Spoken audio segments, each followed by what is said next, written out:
Magandang umaga, magandang tanghali, magandang hapon, magandang gabi kung saan man kayo naroon. Welcome to our program, Tony and Friends. Kasama natin ngayong gabi si Ed. Magandang gabi po. And sunod natin si Jimmy. Good evening to everyone. Okay, welcome Ed, Tony, and of course Wesley, our good friend, as we have another hour of entertainment and information now. Stick around. Informative Radio dito po sa Radio Filipino USA. Good evening. Wesley? Magandang umaga, magandang tanghali, magandang gabi po sa lahat ng listeners. Isa na namang napakagandang istorya at pag-uusapan. So, dito lang tayo. Okay, so maraming salamat sa lahat ng mga nakikinig at sumusubaybay sa amin dito sa Radio Filipino USA. At we have a special guest tonight. And I just want to say something about this person. And sabi ko kay Bobby Joesph, give me a short biodata. Talaga short yung biodata na binigay sa akin ni Bobby. And I would like to share it with you. No? Si Bobby is a Commodore, no? Sa Manila Yacht Club. If you have any questions regarding that, lalo na sa mga listeners natin, you can post your question. And he's also the present Rotary Club president of Manila. He is also the chairperson, Network of Independent Travel Agencies. And he is also the vice chairman, International School of Sustainable Tourism. He is also the chairman of the Philippine Wine Merchants. He also chairs the Coltrans Cargo. And he is also the chairman of the Make a Difference Social Tourism, for short, MAD. And he is also involved, I know he owns this, no? But Bobby will correct me if I'm wrong. Yung Paraiso Social Farm Tourism Village, which is very interesting. No? We had a short discussion in our Zoom group ng mga Tigalatran, I think earlier before, no? So he's married with 5 children and 5 grandchildren. And interesting also is Bobby is also the Consul General of the Republic of Latvia to the Philippines for 25 years. No? Tanungin din natin siya mamaya dito. No? And he is doctorate honoris Kaswa for Management and Economics from the International Academy of Management and Economics. So let's welcome Bobby Joesph. Bobby? Thank you, and good evening. Thank you. Okay, so I'll start with a question. How bad is the tourism industry affected by COVID right now, Bobby? We are suffering, it's terrible, and perhaps if we can see some parts of tourism, domestic tourism opening up sometime November and December, or the worst would be next year already. Okay, so when you say that it's a domestic tourism, these are the places locally, huh? Local. Wala pang outbound. Wala pa outbound. So, can you give us some figures on talagang, the economic impact that the COVID would have, that had affected the industry? Well, if they look at the GDP, we would be at least a contributory the GDP of at least nearly 10% of GDP. 10%. 10%. And it means, around affected. So the Department of Tourism claims around 5 million. I want to be conservative to say around 2.5 Mhm. million, direct and indirect, which is a huge number from Mhm. the airlines, travel agencies, hotels, the tours, buses, so shipping, and you know, just imagine the country Mhm. enjoying 7,100 islands of fiestas. Mhm. We are a festival country, That's true. Mhm. So the domestic tourism would means from Manila to Tagaytay Mhm. on weekends, Mhm. because we create. So imagine the food and beverage accounts for this, Yeah. restaurants, bars, hotels. I'm in the distribution of wine business Mhm. Mhm. since 1975, Mhm. starting at a small wine shop and up to coming up with supplying all the hotels, restaurants, bars all over the Mhm. country, supermarkets. Then Mhm. all of a sudden, this thing has just cut off for Mhm. several months, Mhm. as we have receivables, but we cannot have any collection Mhm. Mhm. as these places are closed. So it is really Yeah. dramatic. Mhm. Some big hotels have closed shop. Mhm. Mhm. One of them is Peninsula, they closed shop. Mhm. Oh The yeah, other Manila one is Pen. Mhm. New World Hotel, which is in Greenbelt 3. Mhm. Mhm. Things like this. And the manpower. And then you can also say that all the cruise ship lines, people are coming back. So we're having several hundreds of thousands Filipinos without jobs. Mhm. And Mhm. then so no amount you cannot, because these jobs would mean that's the reason why they went abroad, to get their children to go to school. They have to feed the parents and grandparents, medicines, food, groceries, Mhm. transportation, electricity, water, Yeah. cell phones. The multiplier effect of this is Mhm. really unimaginable what's Yeah. happening to our country. Yeah. Mhm. So, Bobby, how do the ordinary people who are employees? How do they cope nowadays? Mhm. There has been an outreach program of people given 8,000 pesos by the Social Security.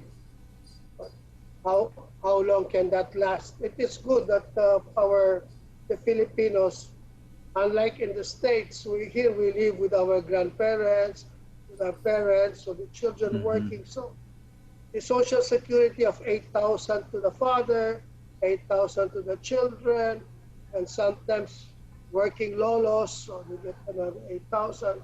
Mhm. They can cope up. But what about the people who don't get any help? They don't have any work, and they have to rely on their neighbors. Mhm. And sometimes the neighbors can only give so much to share, so they Mhm. can only eat uh, once a day. Mhm. See. So, So Bobby, has just there, yeah. yeah, has there any easing up in the closures on the shutdowns recently? Well, that's the reason why now government has tried to, especially the Department of Finance, has really been pushing that we cannot afford closing.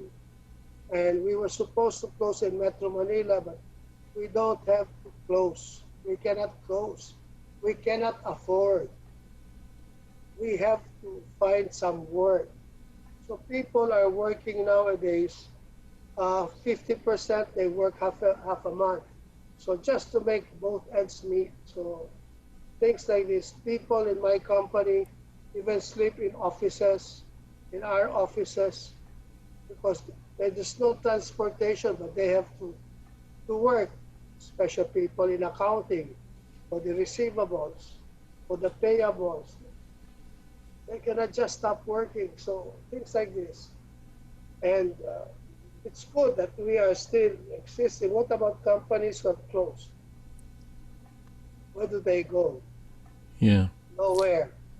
So, That's the issue. Bobby, yung anong sector, no? What sector in the business industry, the small, medium, or large, are more affected by by this pandemic? The micro enterprises, Mm. lalo na yung mga travel agents. Mhm. Ako, I am the chairman of total of around 650 travel agencies all over the country. Went to zero sales. Mhm. So what can they do? We are training them for better skills. Some of them are cooking in the house, to sell food online, things like that. Mhm. So very, very, very difficult. Very difficult. Yeah. Mahirap kasi, Tony, Ed, tourism is like parang karangyaan hindi ba? Parang thing you can do without for the moment. Kaya nangyayari, nasa-shelve to the side at yung mga essentials muna ang nauuna. That's right. Priority, no? Kaya nagsasuffer talaga ang tourism dito sa at saka parang dito rin di ba? Kahit sa US ganun din Wini-weigh yung business side, open up. Siyempre, everybody would like to open up dahil bago ang lahat, bago matapos ang to open up the economy. Nandun naman on the opposite side yung virus, yung baka makahawa. Andun yung naninimbang tuloy ang tao. Ano ba? Yeah. Oo. That's true, no? At saka sa atin dito sa Pilipinas, we are not discounting yung mga informal workers or they don't have the full time. Like example, the gardeners, people in the maintenance, wala ngayon yan. Mhm. So ultimo yung mga security guard, mas marami ngayon kumonte security guard. So paano yung mga tao? Ang entertainer natin, ang events management, ang weddings. Dati kumikita ang tao sa weddings. Mga damit, lahat wala yan. Mhm. Ano yun? Papalo rin kami yung nasa alak, wala naman nainom. Yung iinom ngayon, walang bars, hindi kagaya sa Amerika, bukas ang bar sa Florida, tuloy pa rin kahit papano. Mhm. Pero dito, close, tapos meron tayong distancing. So, sino ngayon papasok, hindi masaya kumain ngayon sa labas. Bukote lang, tapos lahat may shield ka, may ganito, sandali lang, kakain ka, tapos papasok. You are not happy to doing that. So, you might as well just cook at home, simple life, be with family, things like this. The malls, can you imagine that the malls, SM, I talked to the president of SM, wala nang renta, 5% na lang ng turnover mo, nakita mo. Oh. Ay na lang sa kanila. Pero bukas ang aircon ng SM, ganyan. So, Kuryente may lang. security guard, meron maglilinis, may maglilinis ng banyo. Talagang lugi. Talagang lugi sila. Lahat. Talagang ano lang, just to Worldwide. remain alive. Kumbaga, no? Correct. Staying alive. Yun na lang. Bobby, Ganun. maiba ako. You were speaking of your sa wine, dahil yan ang linya mo. Ang wine sa Philippines, imported ba lahat o meron tayong mga local wines na ginagamit? Ano ba ang percentage? When it comes to grape, it is imported. For example, kunyari sa Baguio, meron silang strawberry wine. So meron silang mga wines na malalakas, kagaya tuba, di ba? Parang ganon. Pero these are all spirits.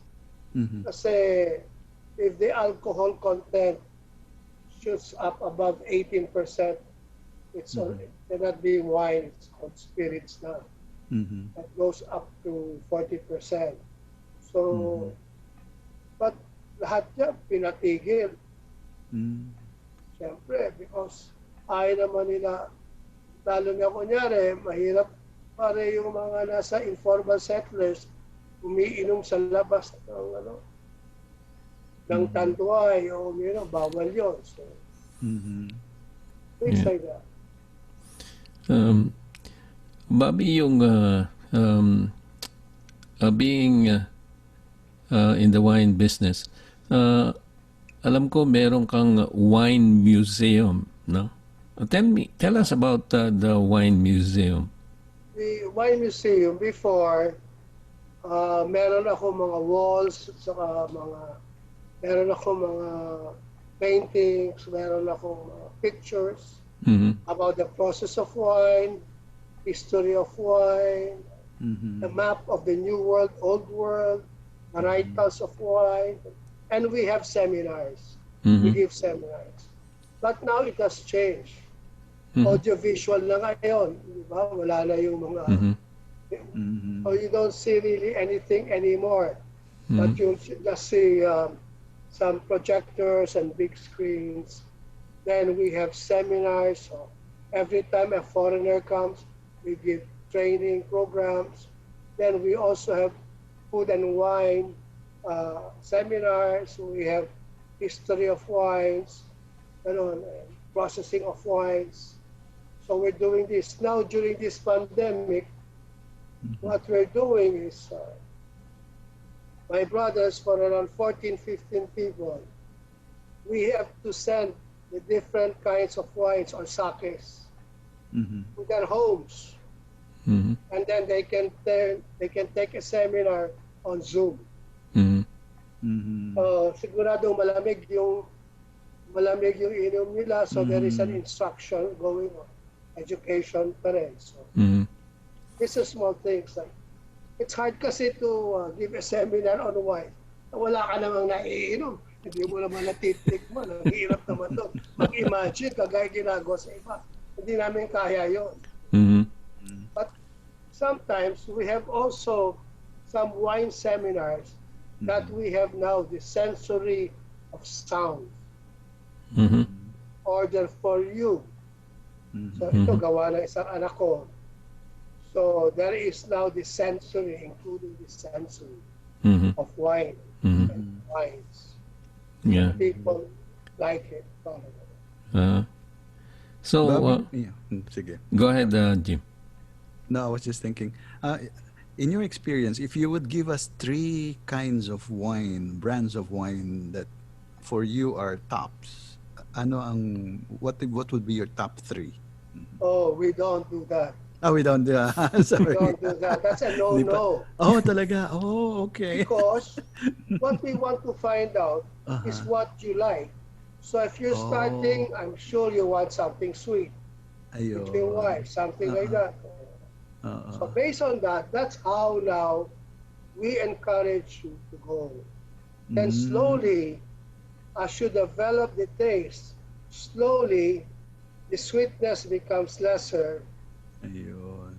And then you'll go until you reach the full-bodied wines, very, very dry. Ayan na. So you say you're learning, di ba? Yeah. Everything is an experience. An experience. Yung mga iba na medyo may topak, sinasabi nung dapat mong inumin, mali yun. Mali yun. Until you start asking for it. So we have to make it gradual. So it has to be sensory and experiential. So, like example, Jim, if I ask you, what wines do you like at the moment? Dry, semi-dry, sweet, semi-sweet, red, white. Yun, yung ganon, yung medyo semi-sweet. Hindi naman masyadong sweet. Correct. So I like yung after dinner from wine. there, we will give you a semi-sweet or semi-sec, semi-dry. Or we can give you a fruity wine. Yun. Something that's fruity. or something that you might want that could be sparkling. Diba? Yeah. So it will not be a dry, sparkling wine. Ganun pala. They will give you a medyo sweet, fruity wine. When I Then went we to a go to tour, the price points. Uh-huh. Then we When- ask you for what are your price points. Yeah. Uh-huh. So, and then we ask you also, how do you take the wine? If it's for health, so you have to do it by taking only a glass of wine or 2 red wine a day. Mm. Things A lot like of that. things to consider, no? Uh-huh. Oh, yes. Uh-huh. And then it is you who will tell us what you like. Then from there, we invite people. Example, we have a group of people. We tell you, we suggest, get ilan kayong barkada. Example, 5 kayo. O sige, how about sharing a wine? May different kinds. And then, ite-taste nyo ngayon. Yeah. Tapos, anong pulutan na pwede? Mm-hmm. Pwede. You want sausages, cheeses, so, and then Madalas among cheese, yourself, cheese. oh, and then what kind of cheese? Cheese, Diba? iba pa yun, ano? What kind of cheese? Ayun. So, konti-konti. And then, you are asking your friends in the house, oh, how do you like this wine with this kind of cheese? Please share, taking some notes. In short, you are learning. You're going through an experience. Experience, it's an education. Diba? And in short, nakatipid ka pa kasi biro nag-share kayo ng bote, konti lang yung di ba? So siguro after a while, you can tell the wife to cook a pasta. And then you can mix okay, with this wine, with this pasta na naman. O and then you find out ano yung ingredients ng pasta. May bawang ba yan? Meron may sibuyas ba yan? May pepper, Ayun. Saan salt yan? Anong sauce ang ginamit nyo? Did you use canned whole tomatoes or did you use fresh? Ganun. So, Wow. after a while, wow, pati yung pasta, kaya-kaya mo na. Tapos, was it buttery? Did you put butter in the pasta or something? What did you mix or so? So, na pati yung pasta, tinatanong mo na sa misis mo kung paano. She joined na, tapos you can ask for her comment. By the time you know it, you've enjoyed 2-3 hours Yeah. of That's true. learning. So, That Diba, ano? yeah. Yeah, iba talaga. You know, it's wine talaga you become sophisticated, no? Hindi basta. Yung paghawak lang ng baso, tuturo na. Right. Paano mag-swirl.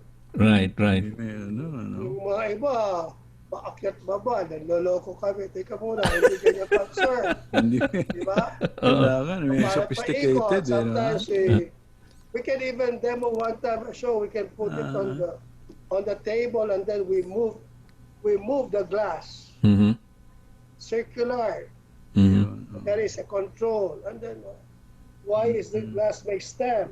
Hindi mo hawakin doon, hindi mo hawakin para nagkokonyak ka kasi ayaw mong uminit yung baso mo. Ito ka sa baba para pwede mong paikot. Yeah. Ganun pala. Hawakin, huwag mo Yeah. It's an art. Correct, but that is what is fun. So much fun for that. Yeah, it's fun. So Bobby, how is let's say, lalo na ngayon nga, na nobody is going to the bars, how about the online business when it comes to wine? Ano ba yon? Feasible ba yan? Yeah, we started for deliveries online. Online deliveries. But it's still a small market here. Still a small market. Once there are no parties and there's nothing to celebrate, people just take wine for health, open a bottle for dinner with family, ganun lang. Yeah, Nothing more. Diba? that's true. Pero pag may celebration, kasama mo yung mga classmates mo, at tuloy-tuloy yung wine. Yeah, that's true. Yeah. Yeah. So talagang kahit kang ka magpunta, no, kahit saan mo tignan na a lot of the businesses are affected and talagang nag-shrink ang economy ng Pilipinas. Yeah. So alam ko mag-shift ako, Bobby. Alam ko you are also involved in cleaning up the Manila Bay, no? Oh yeah. And I think I read somewhere that the government has passed a bill regarding this. Yes. But when I became Commodore in November 2018, Mm-hmm. in my turnover speech, for my acceptance, I was telling them that the challenge is because I was involved to Rotary, is with our lawyer relative and co-Rotarian Tony Oposa of Cebu, who filed the case against government for the cleanup of Manila Bay. Mm-hmm. That was in 1999, nearly 1999. Mm-hmm. And he went all the way to the Supreme Court and won Mm-hmm. the case against government. And it was a mandamus issued by the Supreme Court mandating the 13 government agencies led by the DNR to clean up the Manila Bay. Mm-hmm. And Manila Bay is connected with all of Metro Manila, including Pampanga, Cavite, and all the way to Corregidor, Mm-hmm. to Zambales. So this is a humongous thing. The Laguna de Bay Mm-hmm. that goes to the Pasig River, from the Pasig River that goes to the bay, from Bulacan that goes to the bay. So passing to different rivers. So when we were young before, we could see people swimming in the bay. Oo. The 60s, ngayon wala na. Iba na Talagang kulay ng sobra. ilog eh. No? Yung coliform level sa harapan ng Manila Yacht Club is 1.1 billion coliforms. A normal is below 200. Mm-hmm. Ito billion. Mm-hmm.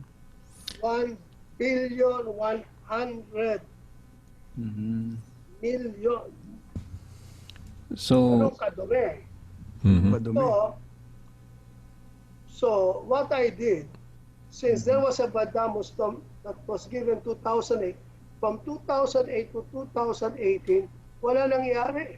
Mm-hmm. Inisnab ang Supreme Court, pare. Inisnab. So ako naman, what I did, I said, I'm ready to spend money for 1 to 2 years as Commodore. And my advocacy is to save Manila Bay. Mm-hmm.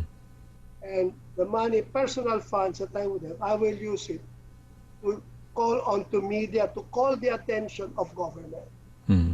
And with so doing, this is what happened. Mm-hmm. So on November, I started. December dumating. Lo and behold, and what I did, ang media bits ko, hindi sa akin talking. All that will come out, I went to the columnists, to the editors to talk about it. Mm-hmm. And my plight on the cleanup, calling the attention. Lo and behold, a miracle happened. So I started November 17, 2018. December 15, 2018, sumagot si Secretary Roy Simato, taking the challenge of making this mandamus a challenge to him. to be his last battle. This general, a highly decorated, very honest, clean general. Tapang ito. Naging ambassador ito. Lahat basta pag may problema, ginagamit. Naging ambassador ito nung panahon ni GMA. Came to be a very outstanding governor, ambassador in the Middle East para tulungan ng mga, basta ito tumutulong palagi. He took the challenge. By December, I heard about it, sa dyaryo, but syempre, vacation time na, Pasko na eh. I met him January 11. January 12, I told him, January 11, sir, would you want to take my small yacht to go around the Bay Area to see the outflow? Pagdating kasama na yung mga Marines, kinukuha yung mga outflow. Pero sila para i-measure at dinala nila sa DNR to check. January 17, meeting, strategic planning na, implementation na.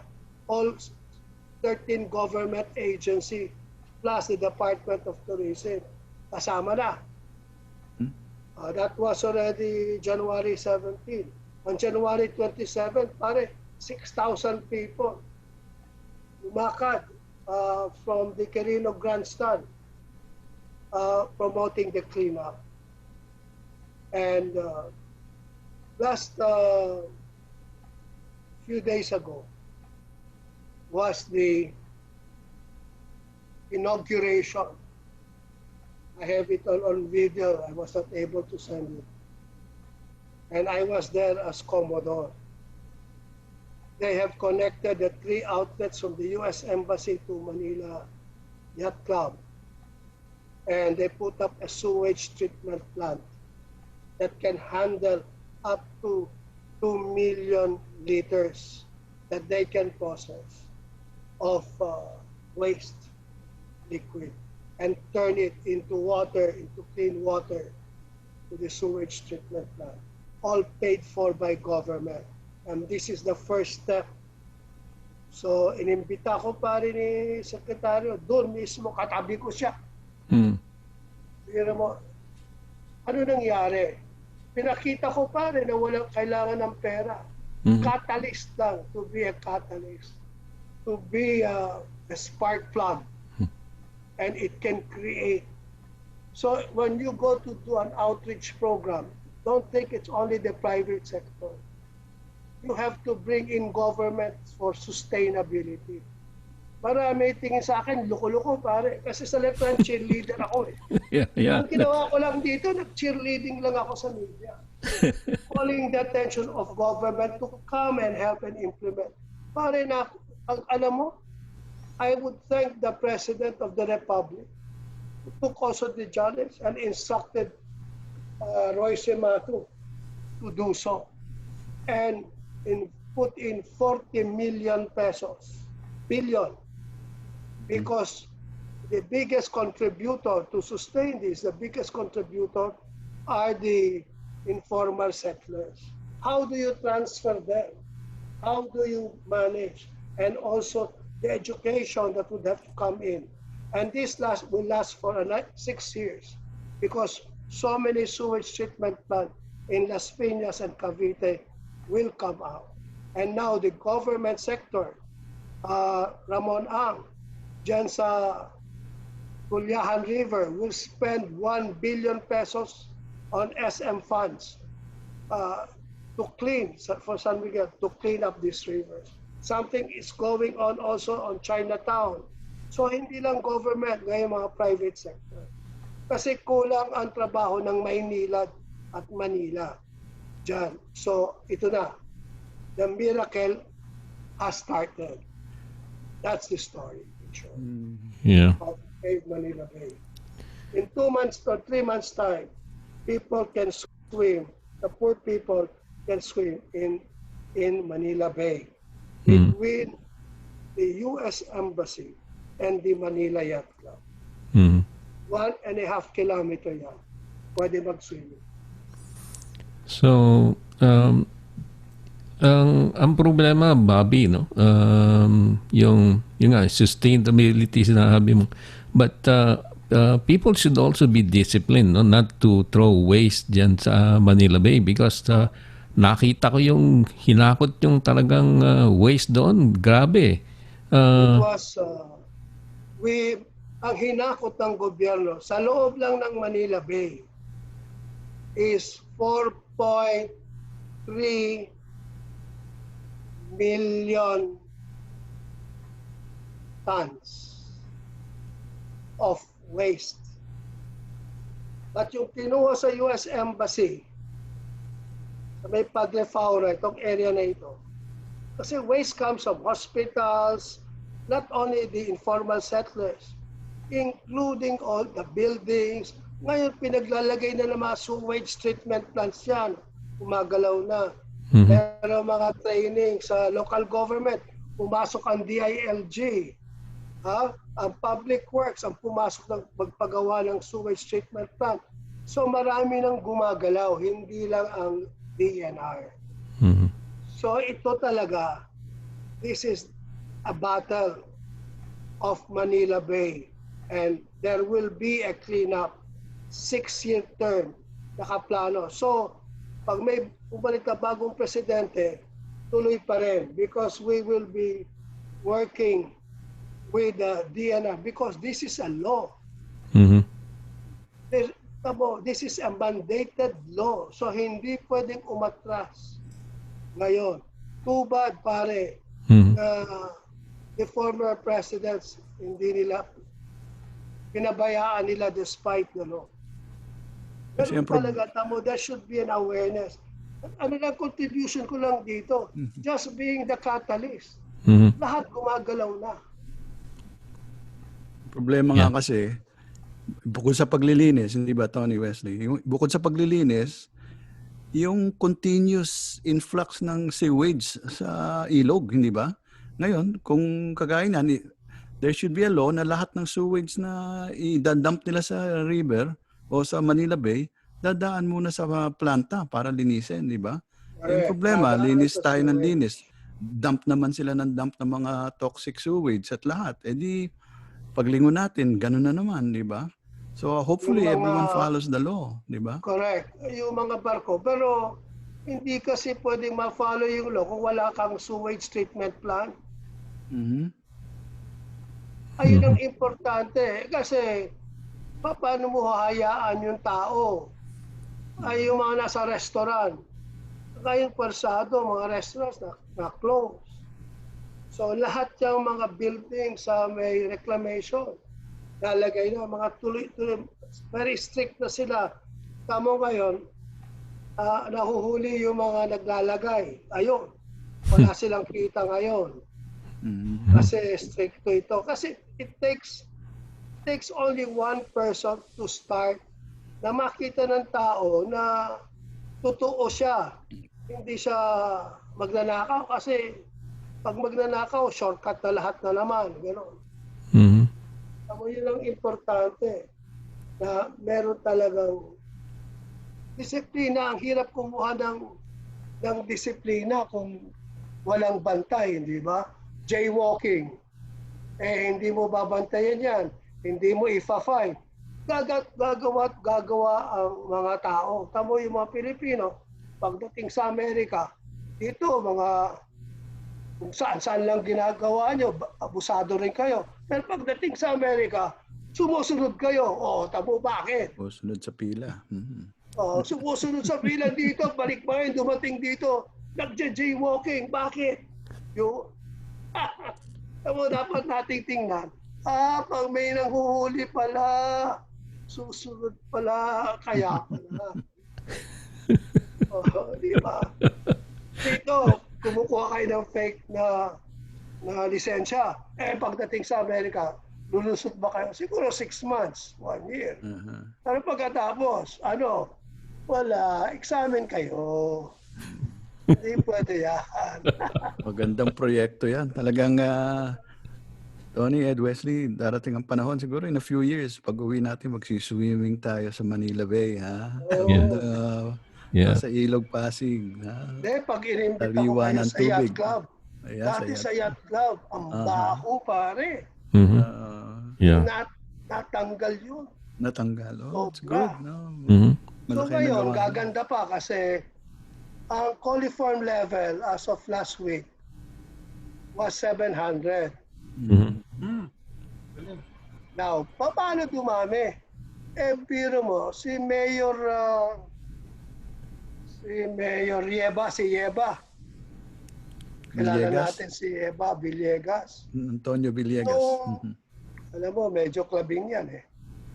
Pumasok pare, dala-dala yung mga pulis sa Manila Yacht Club. Nakikilandian doon. Siyempre nagulat yung mga member. Tinanggal siya.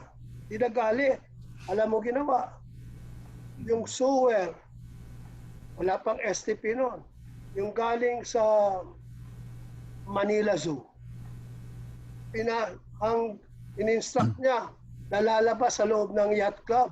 So lahat ang dumi ng animal, lahat pumunta roon pare.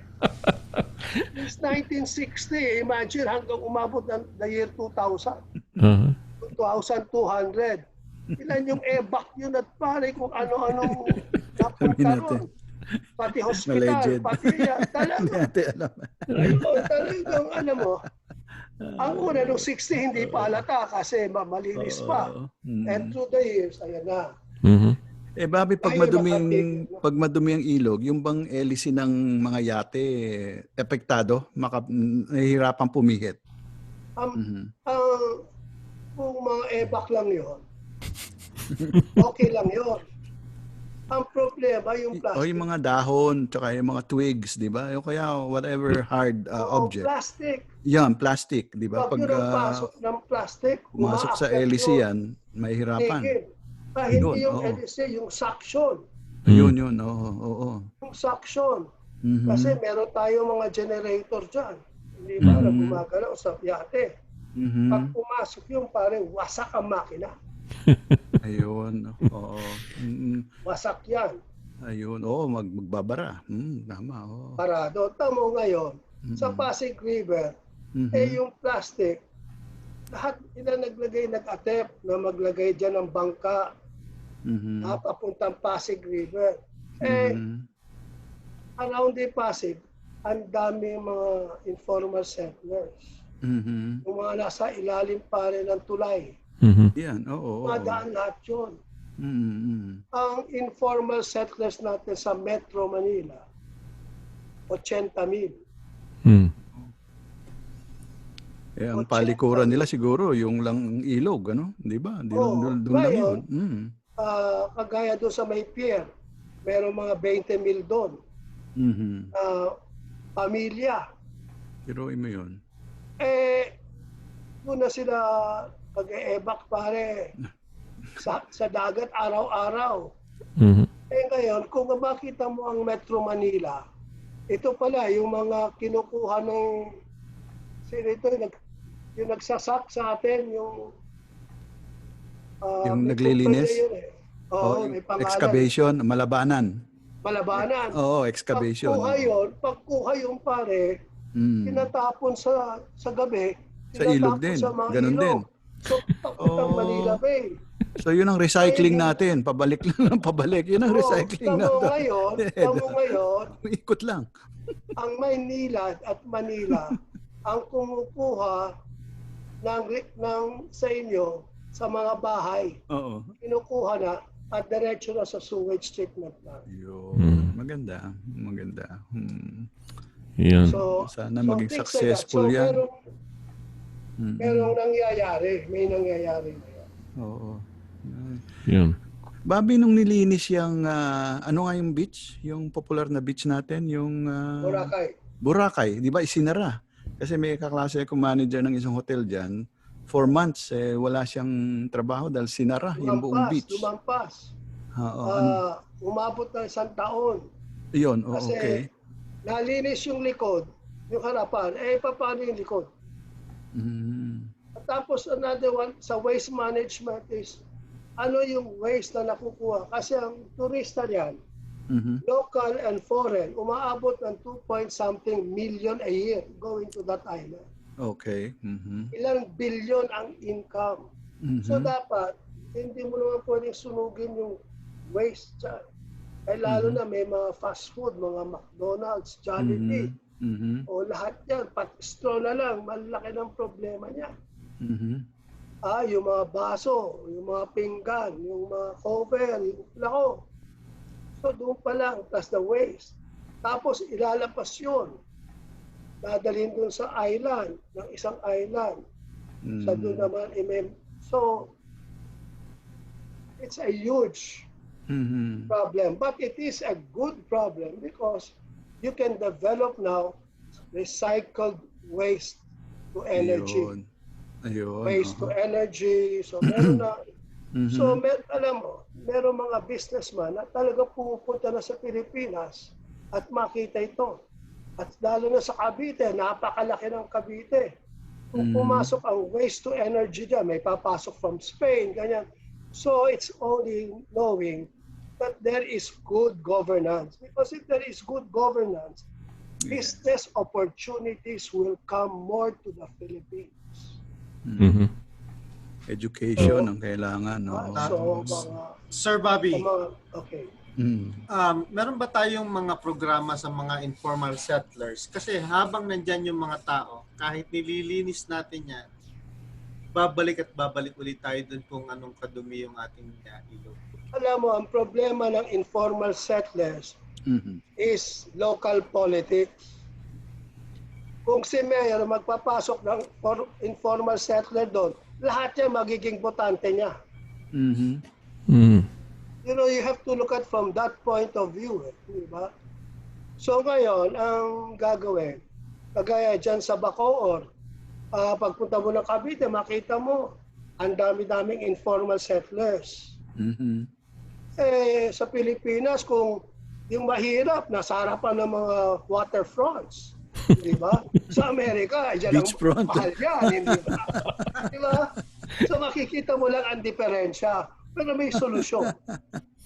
Ang solusyon, yung mga iba yan, pare-reclaim mo ang mga businessman para magtayo ng low-rise at high-rise condominium housing. Mahal ang lupa. Pag nagmahal ang lupa, merong pera para itayo ng mga 4-story, 5 stories sa mga informal settlers. Yun. Tapos sila naman ite-train mo para magtrabaho sa mga people who are occupying this condominium.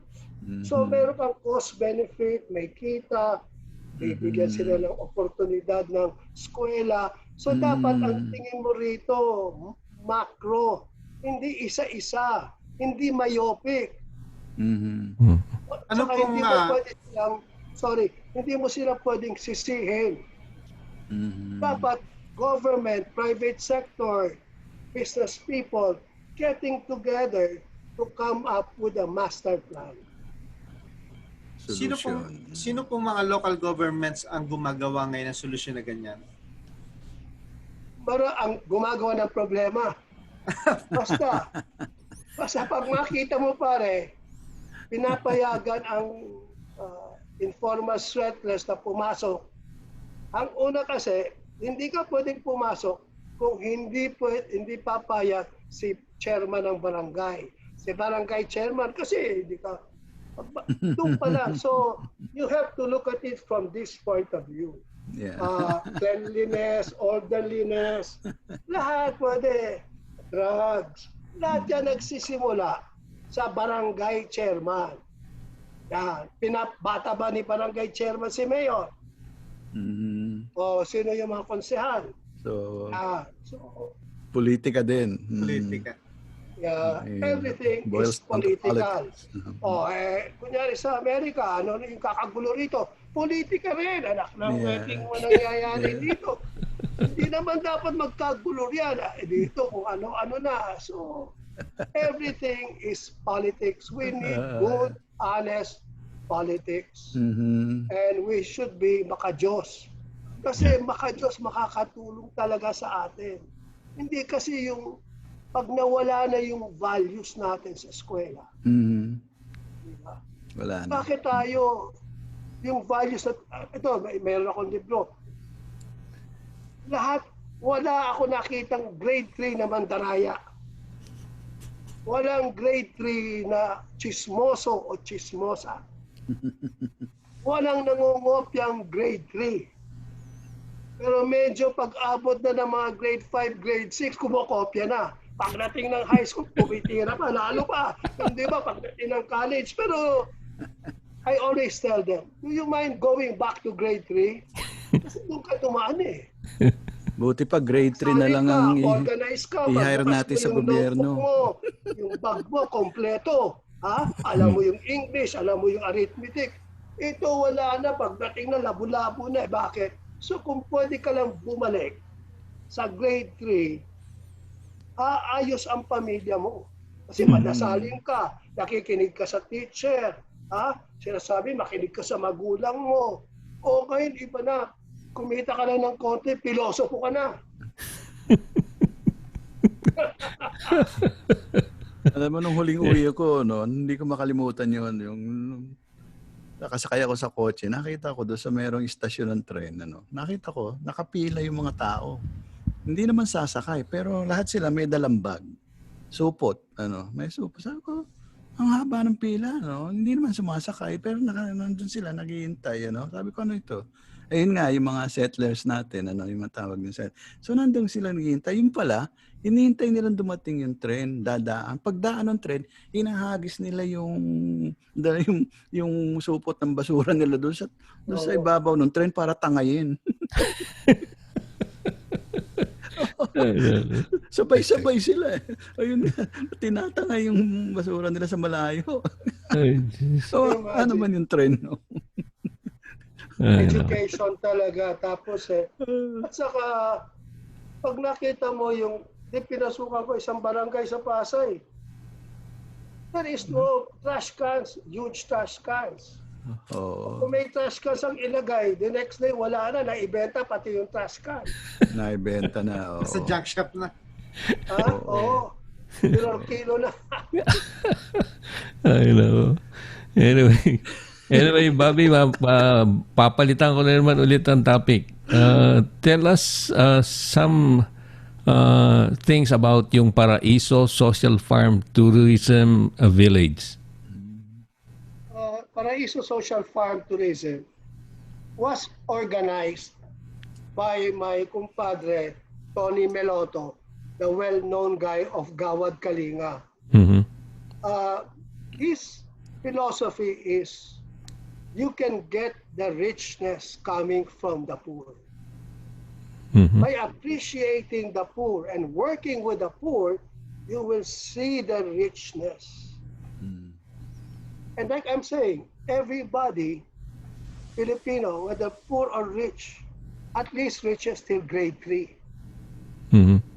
So meron silang mga basic values. And with them, they develop their skills in the farm, their attitude, and so on. But they need people to come to understand them. And the only way we can do is for them not to come to the cities, but to help them in their farm. And by seeing to it, by helping them, and even in their education. Like example, we have till free college, university, libreng education. Pero yung pamasahe, ang pagbaon, wala sila. So, ginagawa namin, either tinutulungan namin silang kumita, at paano yung simple lang. Bumili ka ng 800 square meters, 2 milyon ngayon. Dati mas mura. In a farm, 800. 20% of that, pwede ka magtayo ng bahay. Pwedeng 2-story. 20% of 800, 160. Malaki na yan kung up and down. Pangalawa, babayad ka ng 3,000 sa kada farmer who will plant every time your plot of land. And he gets 30% out of that. But you pay him 3,000 a month. But he manages 4 plots. So 3 times 4, he gets 12,000. Plus, he gets a benefit of 30% from the produce. So in short, he makes more than 15,000. Free housing. Tapos, the people who buy the land will adopt the children. 1,500 to 2,000 a month to go to school hanggang matapos. Kasi libre school na eh. So now, people are now coming to help, to cooperate and help. Ayaw mo, mahirap magkaroon ng farm kasi may headache. Ito iba na. Papasok ka na lang, farm mo na. Who will protect you? Not the security guards. It will be them who you are helping. You work with them, you help with them. And then from their produce, like what we do, we bring it to Ayala Alabang and we sell it. Now, hindi lang ang farm namin, pati yung mga kapitbahay na farms, binibilhan na. Kasi kulang eh. So, padala. So now, yung buong farm and farmers, the community are now getting the benefits. Tapos, nagtayo ako kasi namatay yung anak ko sa Seattle in 2017. Mhm. So I put up a capilla, and then we're putting a multi-purpose. And then there are small people, some people who put air-conditioned one-room units. Why are we doing this? For weddings, for conventions, for events, for meetings, overnight stay, seminar, Couples for Christ. We are preparing for that. So now, to make it sustainable, meron pang darating. Yung darating, kakain. So yung mga misis, magluluto sila, may kita na naman sila. So may kita ngayon kasi merong activities na nangyayari sa farm. So nagtawagan namin social tourism, helping the poor and tourism, bringing domestic and international tourists and getting people to come in to transfer skills to them. Some foreign students will be coming to stay for a week up to 1 month to 2 months. So that is what we call social tourism. Everybody is engaged with the support of the governor and the mayors kasi we get them all together. Because of that, tinayo na pa rin yung dating bako-bakong semento way. Ngayon pa rin sementado na. So things like this, you get community together. That's good. How long has this been implemented, Bobby? It's been there already for more than 5 years. That's good. And now, nabili pa yung mga kapitbahay kasi meron mga gusto sumama. Mabili. Tamo ito, pinag-usapan namin ni Tony kanina, pero glimpse pa lang yon na pwede natin kopyahin, pwede sa konting halagang investment. Bakit ka pupunta sa syudad kung pwede ka sa Batangas pa lang, may farm ka na, ihaw ron. Pare, yung lechon mo, pare, hindi nakakulong.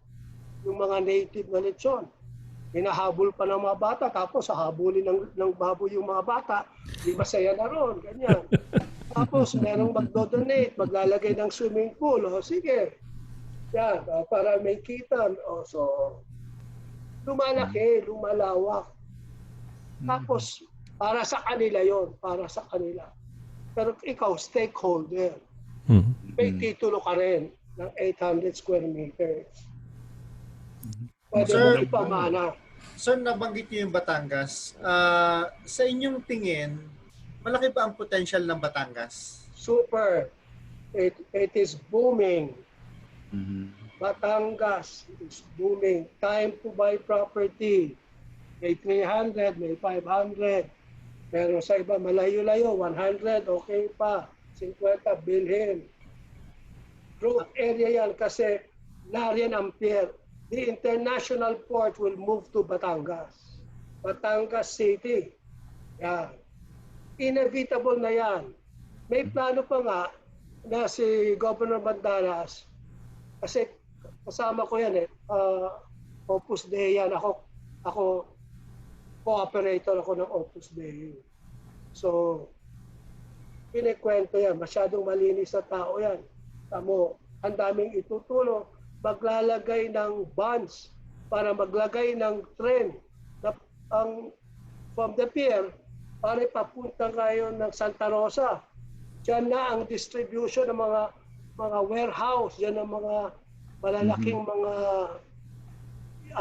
foreign companies. Meron tayong mga light industries. So kailangan nila, kung kukunin mo pa yung train o truck doon pa sa Maynila, bago punta ng Batangas, ang dami ng traffic. Pero pag nagalaw mo ron, doon ngayon gagalaw. Tapos from there, malapit na naman ang airport. Baka maglagay ang Cavite ng airport sa Sangli. So titignan mo, ano ba yung master plan? Ano ba na nangyayari sa ating bayan? Yun ang importante. So meron tayong foresight. Bakit tayo babalik sa Maynila? Bakit tayo? Gagawin natin. Doon. Kung lapitan lang tayo ng lahat ng mga barangay kapitbahay natin at utangan tayo, alis na tayo, balik agad tayo sa LA o New York. Kaya di natin kaya maging Santa Claus na buong taon, kada minuto, may lalapit, mahirap yun. Alis na tayo. Hindi natin kailangan yan. Pero pag nakikita, ang Pilipinas, nakikita mo naman umaganda. Wesley, nakasalalay ang tagumpay sa mga Batanggenyo. Pero dapat tayo... Go Batangas. And yung akin, Bobby Joesph, yung na ako farm San Jose, di Joesph pa rin. At saka iba ang Batangas. Tingnan mo na lang ang lupa. Tamo, hindi mo pwedeng bitawan yan. Ang ganda ng klima, anong gusto mong klima? Nariyan. Ang problema ngayon, ang mga nasa Batangas, kung konti na lang may punto kasi iba na yung mga aramihan dyan. Alam mo na mga dayo na ito. Wala nang alae. Yung pagluto lang ng kaldereta, alam mo na kaldereta dito, walang liver na sinama dito. Hindi kagaya pag ang Batanggenyo magluto. Iba talagang kaldereta. Di naman ho siguro. From Lipa. Sir Bobby, from Lipa. So binabati ko yung mga taga-Lipa, taga-Batangas. Perfect. Kasi doon ako dumadaan sa Lipa, papasok. At sa pag nagbibigay ako ng seminar, ako'y consultant ako ng eskwela ng Lyceum sa Lipa. So doon ako nagbibigay ng seminar. Meron akong mga tourism educators dyan. Madalas kami nagseseminar sa... Ang ginagawa namin ay tinuturo namin yung totoo, yung skills ng being in the airline manager, being in the hotel, resorts, tinuturo namin yan. Hindi mga theory. Ano ba nangyayari? Ano ang expectation? Anong kailangan namin ng mga empleyado? Ano yung mga attitude nila? Ano mga values nila? Parang gano'n. Kasi ang nawala sa atin, pati sa Amerika, yung values, positive attitude. Talaga masyado negative. Nagiging war freak. Kung ano na, ang daming nasisira ng ulo. Ayun na, nasa halo-halo na yung mga drugs. So, gulo na. Mag-iiwanan tayo ng mga ibang, Bobby, napag-iiwanan tayo ng ibang lahi. You know, mga Koreano, mga Hapon, you know. Their work ethics is, is something to be envied, di ba? Dapat yun ang makuha natin.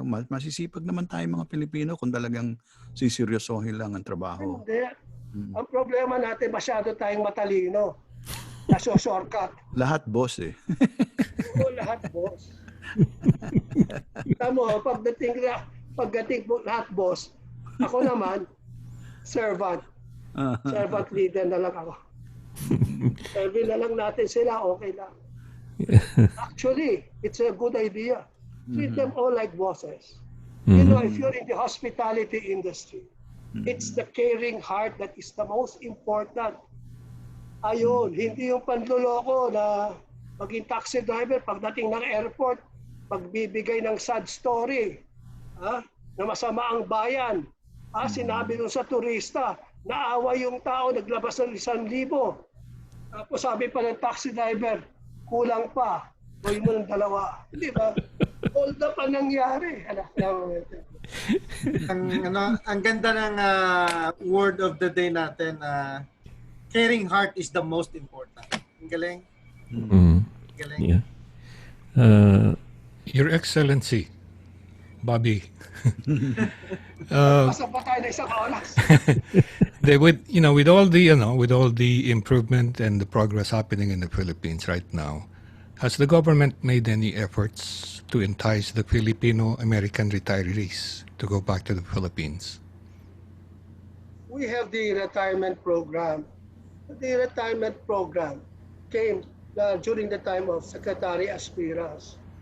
At saka nagkaroon rin ng balik scientist. Pero yung mga pinsan ko na sa Amerika bumalik. But you see, the problem is the ties between the family that you're living in the States and you are now moving to the Philippines.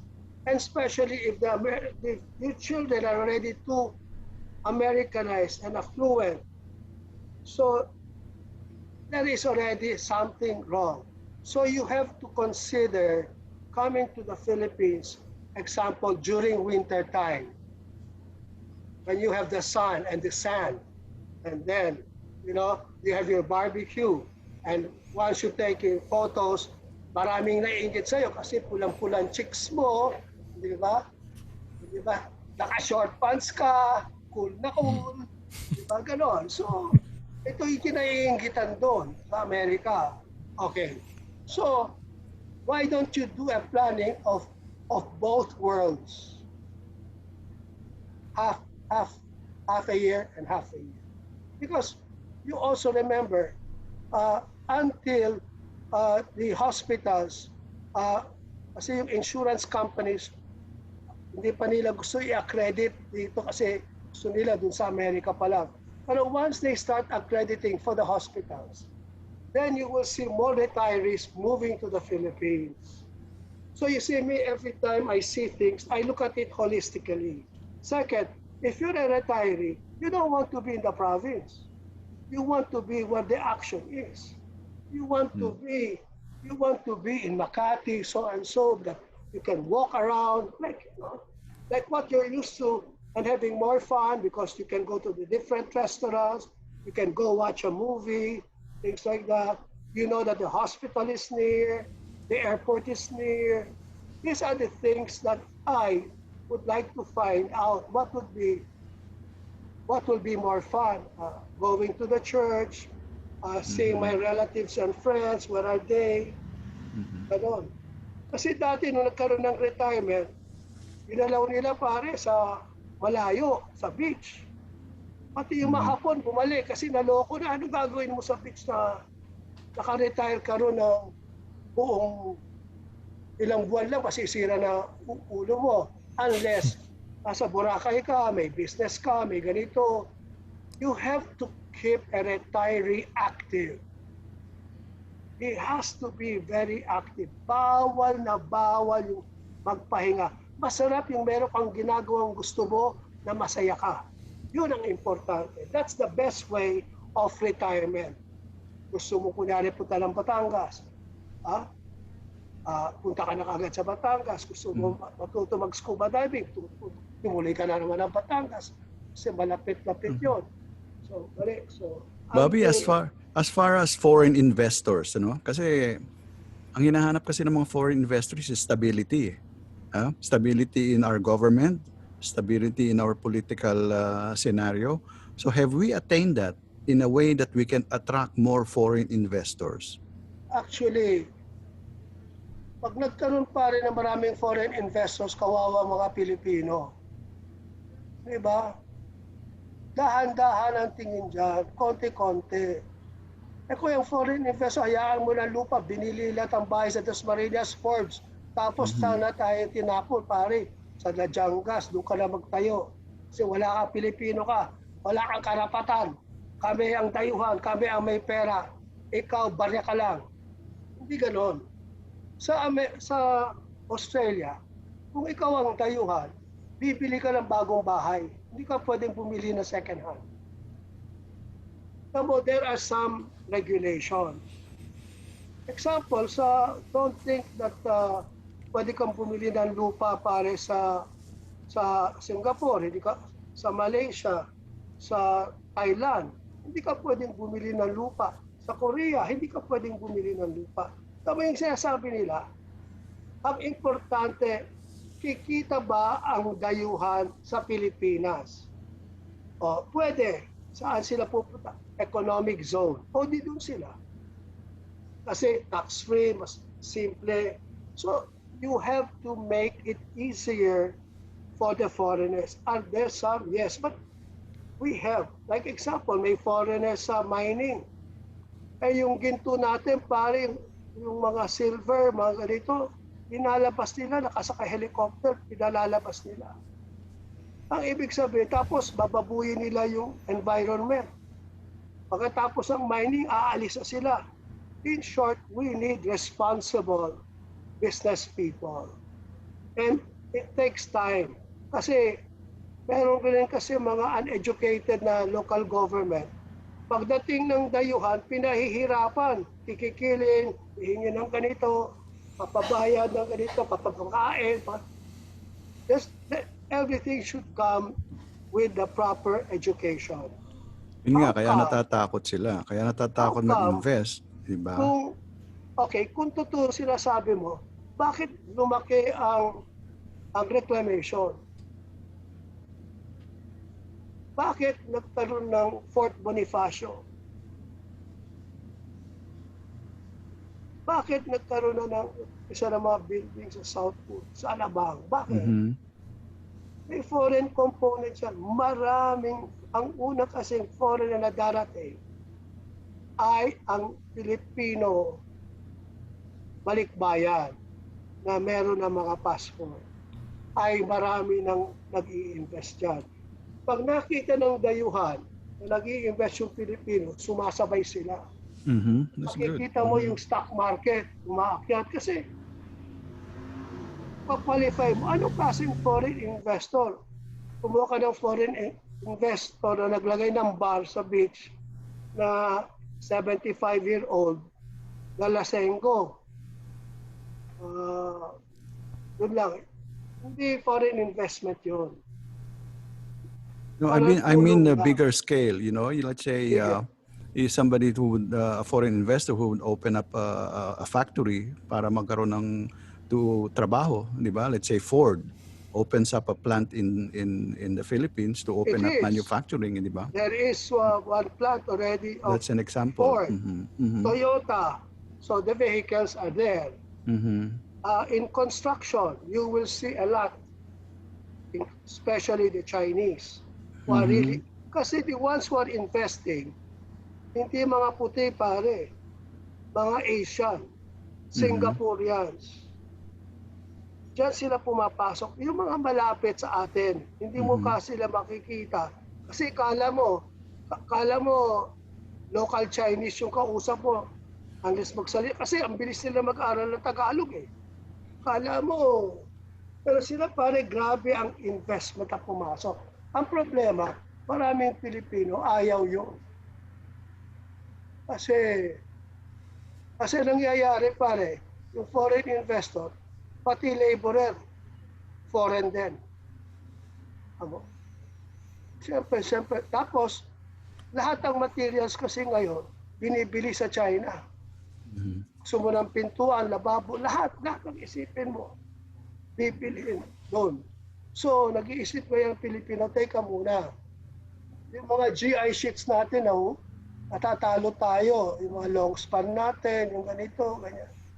Ang kailangan kunyari natin, meron tayo, dapat yung kagaya yung panahon ni Marcos, maglagay ng factory Pilipino.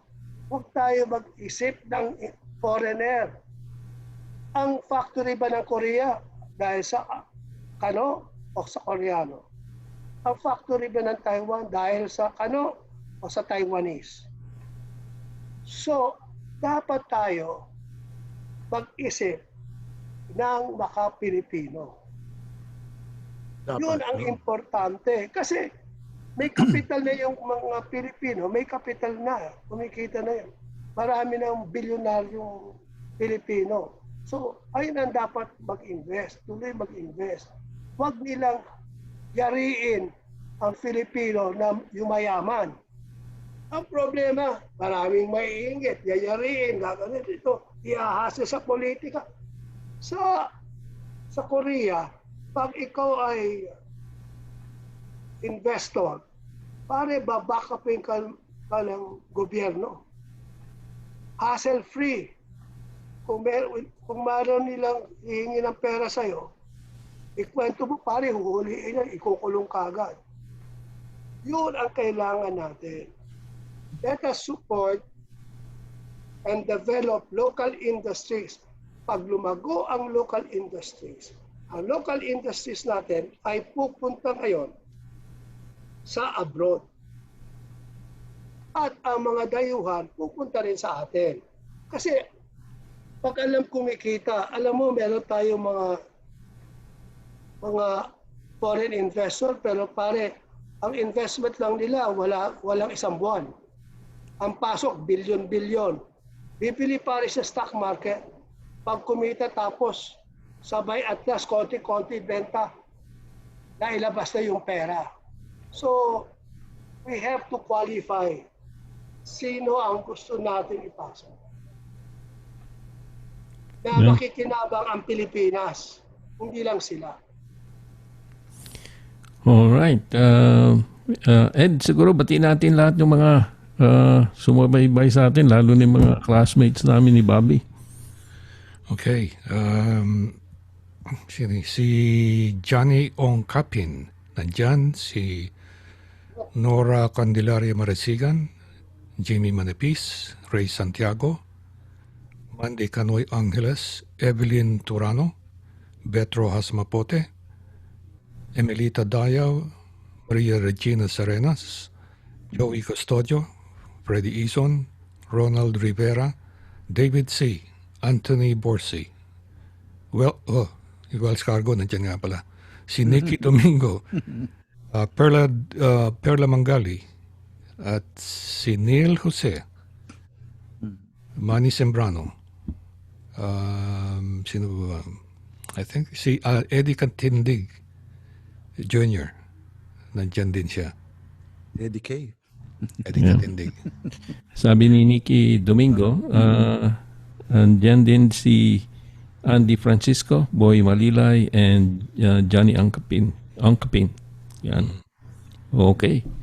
So, Bobby, nako, alam ko pagod ka na. Ha? But it's so nice, so very informative lahat. I'm sure a lot of our listeners ay medyo maraming na-inspire, napulot, na information, no? And some of them, no, palagay ko now maraming mga nasa retirement stage na, no? And that's a very good insight that you have given to guide them, no? To guide them where to retire, where to put their money, no? Ganon. So, we would like to thank you so much, Bobby, no? Kulang ang isang oras at kalahati, eh. But maybe we will have future opportunities to be with you again, ha, Bobby? Sumobra. Tapos pala tayo. Sa Batangas lang, kulang pa. Pupunta pa ng Batangas si Sir Bobby. Yeah. Every week. Every week. Yeah. Every week. Bobby is a very busy person, no? Kaya minsan talagang tiyempo lang tayo na ano natin na kuha natin siya buti na lang pandemic ngayon, ha? Kung hindi mo makikita yan. hindi mo makagilap yan si Bobby. Ay nako. So anyway, maraming salamat, Bobby, no? And Maraming salamat. Thank you so much. And I'm sure a lot of our listeners benefited from the all the things that you mentioned, and yung mga prospects and everything.